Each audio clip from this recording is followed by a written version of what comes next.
Normal life was also affected in Jiribam due to the statewide ban called by JAC against the mysterious death of Ningthaujam Babysana Chanu. MSU, MSF, DESAM, KSA and other students' organizations have supported the strike. Band supporters also blocked road at different places of the district bordering Assam. Educational institutions, government establishments, oil pumps, marketplace and shops remain closed. No untoward incidents were reported. A missing student of Royal Academy Topsy 5 Thongkong Lakshmi boarding was found dead in a pond. The student went missing since last night according to sources. Lamsang Football Club and Lamsang Mairapai Base jointly staged a sit-in protest today against the suspicious death of N. Babysana at Lamsang. The protesters later blocked vehicular movement along Imphal Kangchuk Road.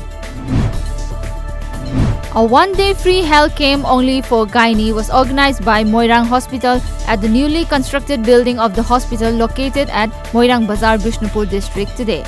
Around 200 patients were treated by 2 specialist gynecologists during the camp.